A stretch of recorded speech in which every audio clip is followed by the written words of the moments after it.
Praise the Lord. मैं doctor Sushruta प्रधान बाइबल.is के इस विशेष कार्यक्रम में आप सबका मैं स्वागत करता हूं। हम लूका रचित सुसमाचार को वीडियो क्लिप्स के जरिए देख रहे हैं और गहराई से समझने की कोशिश कर रहे हैं। हमारे साथ इस कार्यक्रम के लिए खास मेहमान हैं कर्नल नवनीत छाबरा।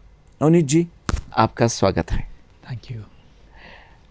मेरे दोस्तों, आप बाइबल.is ऐप को आपके फ़ोन में या आपके पैड में आप डाउनलोड कर लीजिए, जिसके ज़रिए आप परमेश्वर का वचन पढ़ सकते हैं, सुन सकते हैं और देख भी सकते हैं।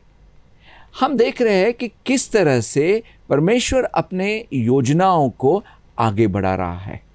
तो देखिए, आज परमेश्वर हमें इस वीडियो क्लिप के ज़रिए क्या सिखाता है। एलिजाबेथ का प्रसव काल पूरा हुआ और उन्होंने एक पुत्र को जन्म दिया। जब पड़ोसियों और परिजनों ने यह सुना कि एलिजाबेथ पर यह अनुग्रह हुआ है, तो वे भी उनके इस आनंद में सम्मिलित हो गए। 8वें दिन वे शिशु के खतना के लिए इकट्ठा हुए। वे शिशु को उसके पिता के नाम पर जकरिया पुकारने लगे, किंतु शिशु की माता ने उत्तर दिया, नहीं, इसका नाम योहन होगा। इस पर उन्होंने एलिजाबेथ से कहा, आपके परिजनों में तो इस नाम का कोई भी व्यक्ति नहीं है। तब उन्होंने शिशु के पिता से संकेत में प्रश्न किया कि वो शिशु का नाम क्या रखना चाहते हैं। जकरिया ने एक लेखन पट मंगाकर उस पर लिख दिया, इसका नाम योहन है। ये देख सभी चकित रह गए।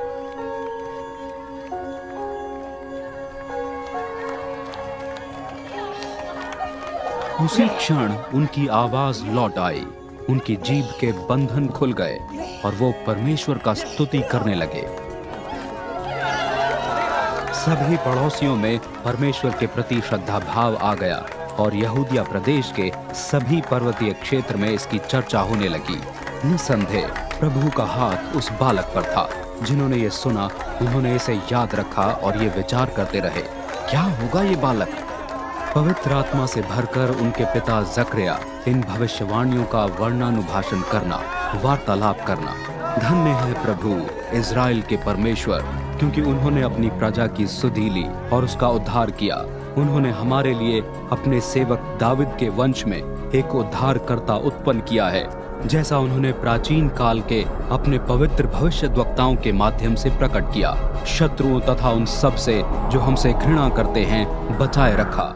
नवनीत जी, यहाँ पे हम देखते हैं इस वीडियो में कि एलिजाबेथ का प्रसव काल पूरा हुआ और उनको एक पुत्र हुआ। बिल्कुल।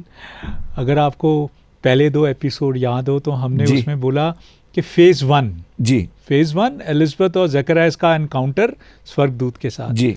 फेज 2 मरियम का एनकाउंटर स्वर्गदूत के साथ और मरियम का एलिजाबेथ से जाके मिलना। आमेन। फेज 3 को मान के चलिए एग्जीक्यूशन शुरू हो गया। आमेन। कि भैया अब जो प्रभु ने बोला, योजना को 2 तरीकों से स्थापित किया, अब समय आ गया कि जो प्लान्स है वो अनफोल्ड होना शुरू हो जाए। आमेन। तो that is what this video brings out. यानी कि परमेश्वर सिर्फ प्लानिंग ही नहीं करता है, परमेश्वर सिर्फ बोलता ही नहीं है, जो बोला है वो करके दिखाता है। आमेन। एब्सोल्युटली। यहाँ पे हम देखते हैं नवनीत जी कि एलिजाबेथ को बुढ़ापे में एक बेटा पैदा हुआ। तो ये जो मिरेकल था, उसके पीछे की परमेश्वर की योजना किस तरह की थी? पास्टर साहब, बहुत ही अच्छा प्रश्न आपने पूछा। जो आश्चर्यक्रम एलिजाबेथ के जीवन में हुआ, जकरिया के जीवन में हुआ, ये बुढ़ापे में जाके हुआ। हम लोगों को ये समझना बहुत आवश्यक है कि परमेश्वर हमारे जीवन में हमारी प्रार्थनाओं के उत्तर, हमारे जीवन में कोई आश्चर्य कर्म, हमारे जीवन में कोई ऐसी आशीष क्यों देता है जी। क्यों परमेश्वर ये आशीष देता है? कई बार हम सोचते हैं शायद ये आशीष हमें इसलिए मिल रही है कि मैं धार्मिक हूँ, मैंने ये आशीष के लिए प्रार्थना की, मैंने मन्नत मांगी। जी। लेकिन परमेश्वर जब आशीष देता है वो इसलिए देता है ताकि उस आशीष द्वारा वो अपनी योजना जो उसने अपनी राज्य को स्थापित करने के लिए बनाई है उसको संपूर्ण कर सके। आमेन। परमेश्वर जब आशीष देता है वो इसलिए देता है ताकि मैं दूसरों के लिए आशीष का कारण बन सकता हूं। So when God blesses us, it's with two things. जी. फर्स्ट, कि परमेश्वर अपनी योजना को पूरा कर रहा है. आमेन. दूसरा, परमेश्वर मुझे आशीषित कर रहा है ताकि मैं दूसरों के लिए आमेन. आशीष का कारण बन सकूं. उदाहरण के तौर पे अगर आप उत्पत्ति की पुस्तक में पढ़ें, आप अगर जोसेफ के बारे में पढ़ें, वहां पे यूसुफ के बारे में, तो आप देखें सबसे वो छोटा था अपने भाइयों के बीच में जी. गड्ढे में गिराया उसको तो भी बच गया जी. उसके बाद पोटीफार के वहां गया तो भी बच गया जी. जी. वहां पे. उसके बाद में जेल में गया तो भी बच गया और वहां से सीधा इजिप्ट का प्रधानमंत्री बन गया. जी. अब आप सोचो कि यार इसके जीवन में तो आश्चर्य कर्म ही कर्म चल रहे हैं जी. लेकिन हर स्थान पे परमेश्वर उसको बचा रहा है, क्योंकि परमेश्वर जानता था कि एक समय आएगा जब अकाल पड़ेगा और उस अकाल के समय उसे अब्राहम की बीज जिसके साथ उसने वाचा बांधी है उसको बचाना है. और उसको बचाने के लिए उसने यूसुफ को हर तकलीफ से बचाकर उस ओहदे पे लाना है ताकि परमेश्वर का वचन पूरा हो सके. So miracles after miracles, but the purpose was कि परमेश्वर की योजना पूरी हो सके. अब मूसा को देखो जी. उसको तो डाल दिया था टोकरी में और बोला चलते बनो, बच गया. लेकिन परमेश्वर ने उसके साथ आश्चर्य कर्म किया, उसके द्वारा आश्चर्य कर्म किए. किस लिए? ताकि वो अपना वाचा जो उसने इब्राहिम और जेकब और आइजक के साथ बांधी उसको पूरा कर सके. और अब ये आश्चर्य कर्म कहां हो रहे हैं? नए नियम में हो रहे हैं. किस लिए? क्योंकि अब समय है जो भी भविष्यवाणी पुराने नियम में हुई मसीहा आने की, उसका संपूर्ण होने का समय है. सो आश्चर्य कर्म इज विद ए पर्पस. तो हम ये कह सकते हैं क्या नवनीत जी कि हर एक आश्चर्य कर्म के पीछे परमेश्वर की योजना होती है? वो तो आपने कहा.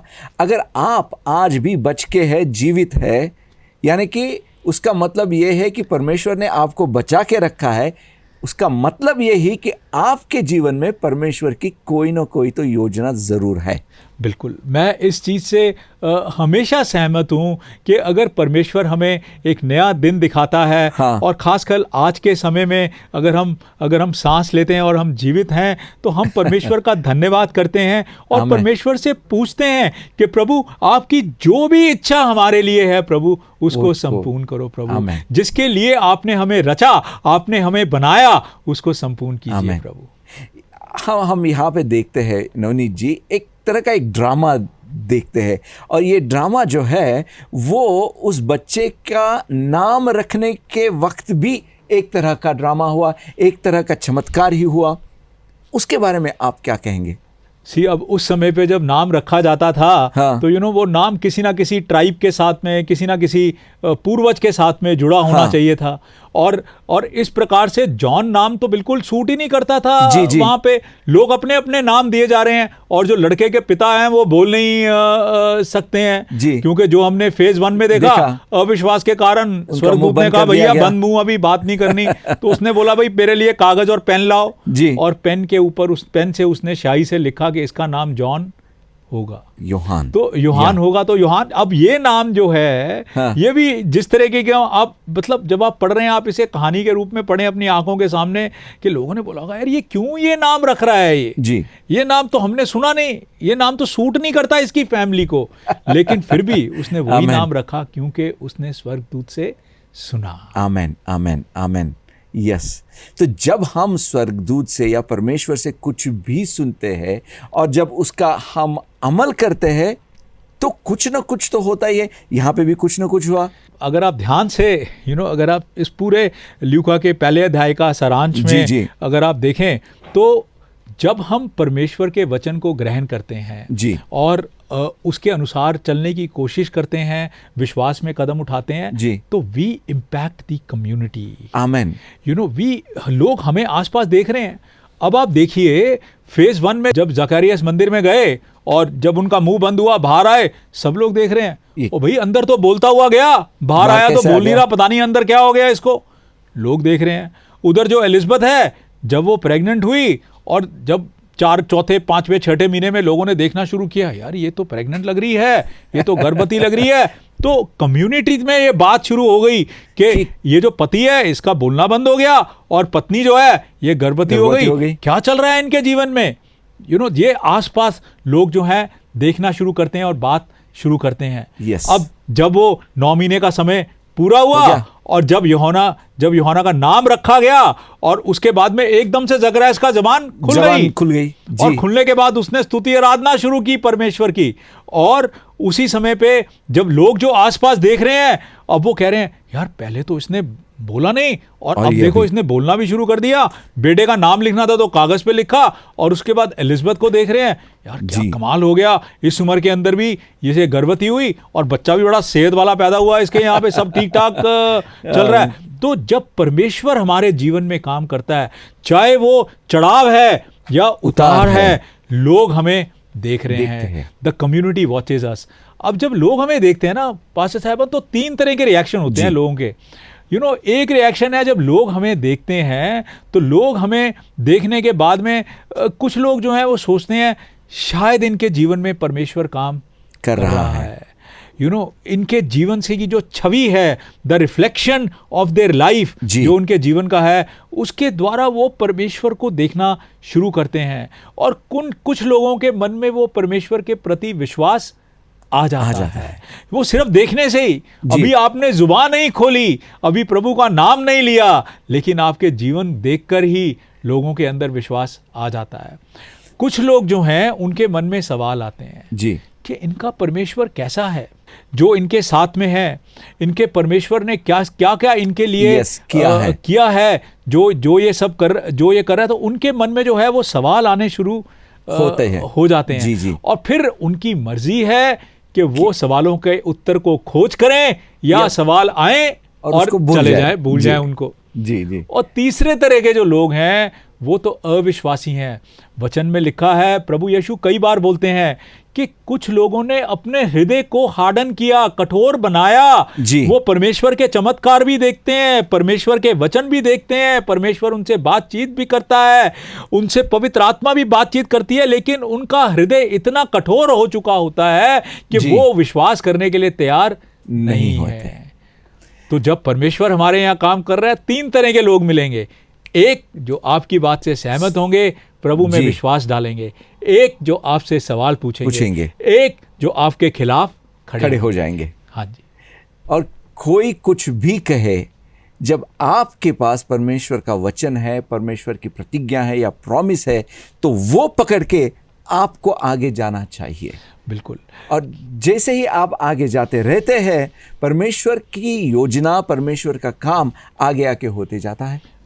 बिल्कुल सही बोला पास्टर साहब। आप ये देखिए, जैसे इनके जीवन, एलिजबेथ और जकरयास के जीवन में, अभी तो हमने देखा यूहन्ना संतान के रूप में है, लेकिन जब यही यूहन्ना बड़ा होगा तो ये परमेश्वर के लिए रास्ता बनाएगा। यहाँ पे जो हम 67वें वचन में देखते हैं, वही चीज वहां पे कही है, निस्संदेह प्रभु का हाथ उस बालक पर था। जिन्होंने यह सुना उन्होंने इसे याद रखा और यह विचार करते रहे, क्या होगा ये बालक। देखिए, आया ना कम्युनिटी पे असर पड़ा। बिल्कुल, जो आपने बोला, बिल्कुल कम्युनिटी पे कि आसपास के लोग जो हैं वो देख रहे हैं, यार ये लड़का तो कुछ अजीब सा ही है। मतलब ये इसके जो बात करने का तरीका जैसे जैसे बड़ा हो रहा है, कुछ अजीब सा है ये। अब पता नहीं आगे जाके ये क्या बनेगा इसके अंदर। जब परमेश्वर हमारे जीवन में है, जब उसका अनुग्रह हमारे ऊपर है, जब उसकी करुणा हमारे ऊपर है, जब उसकी कृपा हमारे ऊपर है, तो लोग देखते हैं कि हमारे जीवन में आगे क्या होने वाला है। उतना ही नहीं, यहाँ पे मैं देखता हूँ कि एक तरह से पूरी जो कम्युनिटी है उसकी एक्सपेक्टेशन बढ़ गई। ये परमेश्वर ने कार्य अभी तो किया है, कुछ तो शुरुआत हुई है, आगे देखेंगे परमेश्वर क्या कहता रहे। मेरे ख्याल से इसी तरह से यीशु के आने का मार्ग भी एक तरह से तैयार हो रहा था। बिल्कुल सहमत पास्टर साहब आपसे, बिकॉज जैसा कि हमने देखा कि इतने वर्षों से तो कोई बात ही नहीं कर रहा था मसीह के बारे में, लेकिन अब लोगों के अंदर दोबारा से उत्सुकता चालू हो गई। कुछ होने वाला है, कुछ आने वाला है, क्योंकि परमेश्वर के आश्चर्य कर्म अभी दिखने लग गए हैं और हमने अपनी आंखों से देख रहे हैं। और हमने जो पुराने नियम में पढ़ा है, वो भविष्यवाणियां जो हैं वो दोबारा याद आनी शुरू हो गई हैं हमें। आमेन। और these are the seasons which are changing, यानी कि एक तरह की रिवाइवल चालू हो गई। आमेन। एक तरह की जागृति आ गई पूरे समाज में कि हाँ, हम परमेश्वर का काम देख रहे हैं। एब्सोल्युटली। इससे मैं एक ही सीख सकता हूँ कि परमेश्वर का कार्य जैसे जैसे आपके जीवन में होता है, वैसे वैसे उसका प्रभाव जो है वो पूरे जो समाज है तुम्हारे आजू बाजू में, उस सब का मुंह परमेश्वर की तरफ मोड़ने के लिए उसकी सहायता होती है। एब्सोल्युटली। मेरे दोस्तों, हम देखते हैं कि फेज 3 में किस तरह से परमेश्वर अपनी योजना पूर्ण कर रहा था। और यहाँ पे देखते हैं पवित्र आत्मा जकरिया के ऊपर आया और उसने भविष्यवाणी करनी चालू की। तो आइए अगले वीडियो क्लिप में देखेंगे कि किस तरह की भविष्यवाणी उसने की। कि वो हमारे पूर्वजों पर अपनी कृपा दृष्टि प्रदर्शित करे तथा अपनी पवित्र वाचा को पूरा करें। वही वाचा जो उन्होंने हमारे पूर्वज अब्राहम से स्थापित की थी, वो हमें हमारे शत्रुओं से छुड़ाएंगे कि हम पवित्रता और धार्मिकता में निर्भय हो जीवन भर उनकी सेवा कर सकें। और बालक, तुम मेरे पुत्र परम प्रधान परमेश्वर के भविष्यद्वक्ता कहलाओगे, क्योंकि तुम उनका मार्ग तैयार करने के लिए प्रभु के आगे आगे चलोगे। तुम परमेश्वर की प्रजा को उसके पापों की क्षमा के द्वारा उद्धार का ज्ञान प्रदान करोगे। हमारे परमेश्वर की अत्यधिक कृपा के कारण स्वर्ग से हम पर प्रकाश का उदय होगा, उन पर जो अंधकार और मृत्यु की छाया में हैं, कि इसके द्वारा शांति के मार्ग पर हमारा मार्गदर्शन हो। बालक यूहन्ना का विकास होता गया तथा वो आत्मिक रूप से भी बलवंत होते गए। इजराइल के सामने सार्वजनिक रूप से प्रकट होने के पहले वो जंगल में निवास करते रहे। नवनीत जी, परमेश्वर की योजनाओं में या परमेश्वर के राज्य में इस भविष्यवाणियों का महत्व क्या है? भविष्यवाणी द्वारा जो है परमेश्वर लोगों को बताता है कि उसकी योजना किस प्रकार से आगे होने वाली है।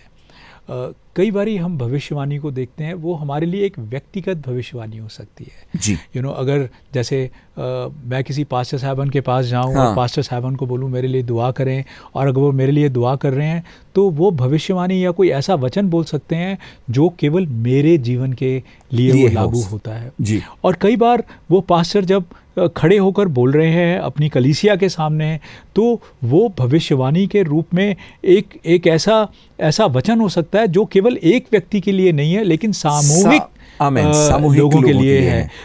बट भविष्यवाणी द्वारा परमेश्वर जो है वो दर्शाता है लोगों को कि मैं क्या करने वाला हूँ। और परमेश्वर जो है नबियों को चुनता है ताकि वो भविष्यवाणी कर सकें, समाज के लिए वो भविष्यवाणी कर सकें, व्यक्तिगत तौर पे लोगों के लिए जिनको प्रोत्साहन की ज़रूरत है उस समय। हाँ, हम देखते हैं आमोस ने भी लिखा था कि परमेश्वर जो करने वाला है उनके सेवकों को पहले ही बोलता है। तो यहाँ पे हम ये भी देख सकते हैं कि परमेश्वर की जो वाचा है या परमेश्वर जो बातें हमें बोलता है वो हमें पकड़ के रखनी चाहिए, भूलनी नहीं चाहिए। और इस भविष्यवाणी में कुछ बहुत ही महत्वपूर्ण बातें जकरिया ने कही। यहाँ पे हम देखते 71वें वचन में, शत्रुओं तथा उन सब से जो हमसे घृणा करते हैं बचाए रखा। तो ये किन शत्रुओं के बारे में बात कर रहा है?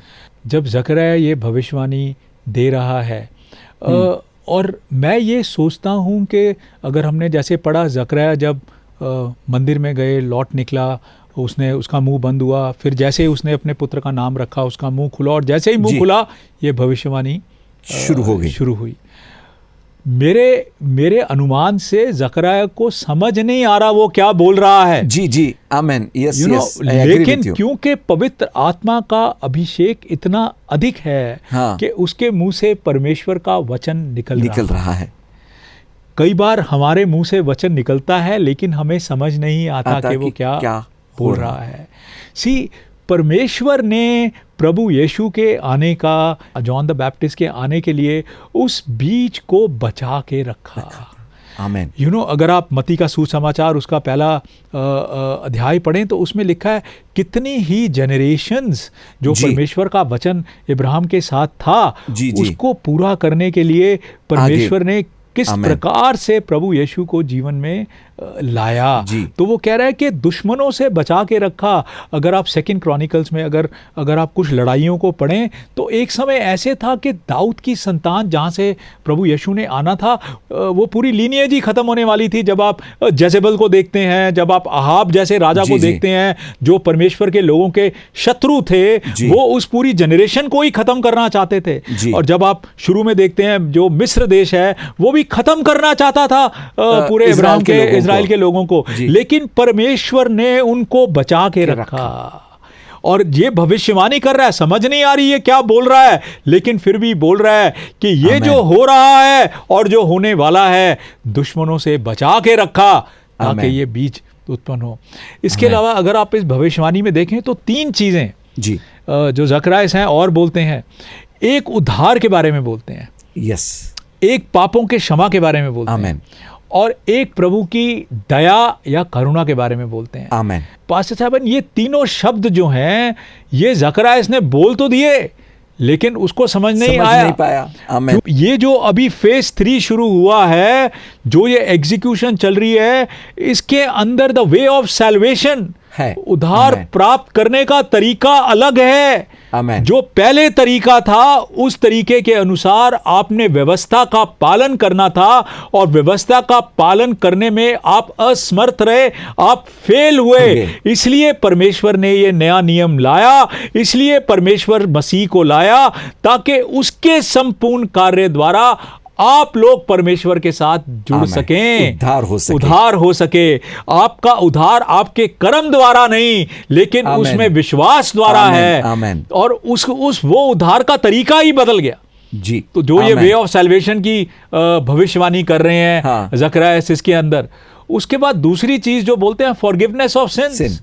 जो उस समय के लोग थे जब वो पापों की क्षमा के बारे में सुनते थे तो वो सोचते थे व्यवस्था के अनुसार हमें सिनेगॉग में जाना है, जितना बड़ा पाप उतनी बड़ी बलि हमें चढ़ानी है उस पाप से क्षमा प्राप्त करने के लिए, और हमें हाई प्रीस्ट के द्वारा वो हमें क्षमा मिल सकती है। लेकिन यहाँ पे ज़कराइस बिना समझ के बोल रहे हैं कि फॉरगिवनेस ऑफ सिंस, पापों की क्षमा, पापों की क्षमा प्रभु यीशु में विश्वास द्वारा है। आमेन। क्योंकि ही हैज रिडीम्ड अस, उसने हमें खरीदा है अपने लहू द्वारा।